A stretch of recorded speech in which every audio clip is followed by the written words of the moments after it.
مشکلات ہم سب کی زندگی میں آتی ہے اور جس کے بارے میں میں آج کچھ آپ سے کہنے جا رہی ہوں۔ صبح سویرے جب ٹھنڈی ہواؤں کے جھونکے بہہ رہے ہوں اور ہم ہریالی پر نظر ڈالیں تو نرم کوپلیں میں شبنم کے قطرے لرزتے نظر آئیں گے اور سبز پتوں پر زندگی کا سکون محسوس ہوگا۔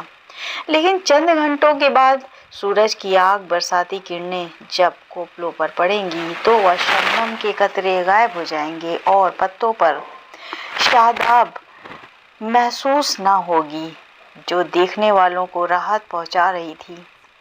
انسان کی زندگی میں صرف مسرت ہی مسرت یعنی کہ خوشی نہیں ہے بلکہ آلام و مصائب دکھ درد سے بھی ہمکنار ہونا پڑتا ہے۔ وہ شخص جس کے حصے میں مسکراہٹیں آئی ہیں ناممکن ہے کہ اشک ہائے خون سے آنسو سے اس کا واسطہ نہ پڑے۔ انسانوں کا وہ گروہ جو سب سے زیادہ مختلائے مصائب دکھ درد بھرا کیا جاتا ہے پیغمبروں کا گروہ ہے۔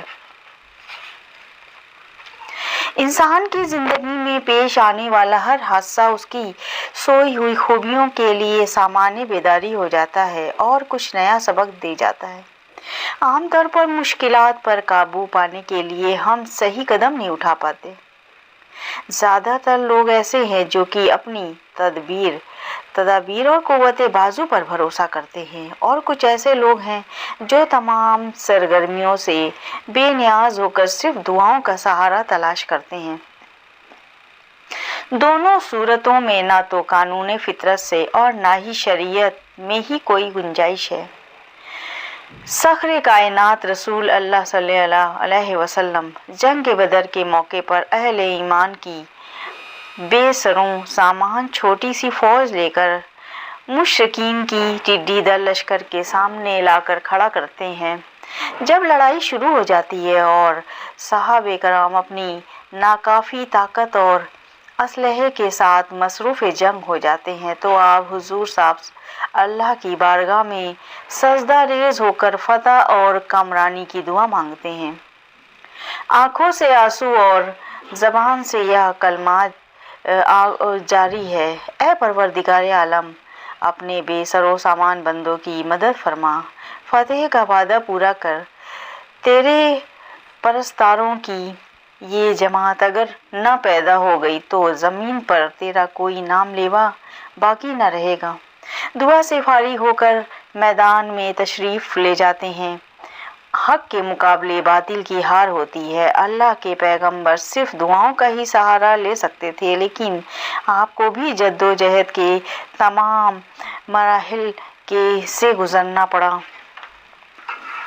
حضرت ایوب علیہ السلام کو باری تعالیٰ آلام و مصائب میں مبتلا فرماتا ہے۔ آپ کا جسم بیماری اور زخموں سے نڈھال ہے۔ آپ کو حکم ہوتا ہے پیر سے زمین پر ٹھوکر ماریے۔ آپ کے اندر اتنی طاقت بھی نہیں کہ ٹھوکر مار سکیں یا پیروں کو اٹھا بھی سکیں، پھر بھی انہیں ٹھوکر مارنی پڑی اور زمین پر ٹھوکر مارتے ہی ٹھنڈے پانی کا چشمہ ابلنے لگتا ہے اور اس سے غسل کرنے پر انہیں صحت مل جاتی ہے۔ حضرت عیسیٰ علیہ السلام کی پیدائش کے وقت حضرت مریم کے لیے زمین سے چشمہ ابلتا ہے اور درخت پر پکی کھجوریں اگاتی ہیں۔ یہاں زمین پر ٹھوکر مارنے کا حکم نہیں دیا جاتا بلکہ حکم دیا جاتا ہے ہاتھ سے پیڑ ہلاؤ، پکی کھجوریں گریں گی۔ مقصد یہ ہے مشکلات زندگی سے کوئی بچا نہیں ہے، ان پر قابو پانے کے لیے استغفار اور دعا کی انتہائی ضرورت ہے۔ استغفر اللہ الذی لا الہ الا هو الحی القیوم واتوب الیہ۔ اللہم لا سہل الا ما جعلتہ سہلا وانت تجعل الحزن سہلا اذا شئت۔ لیکن شرعی حکم ہے کہ سرگرمیوں سے فرار نہ ہوا جائے، لہٰذا ہمیں دونوں ہی باتوں کو کرتے ہوئے اپنی جدوجہد اور کوششوں کو جاری رکھنا چاہیے۔ اگر ہم مشکلات پر قابو پانا چاہتے ہیں تو ضروری ہے کہ جدوجہد کے ساتھ ساتھ استغفار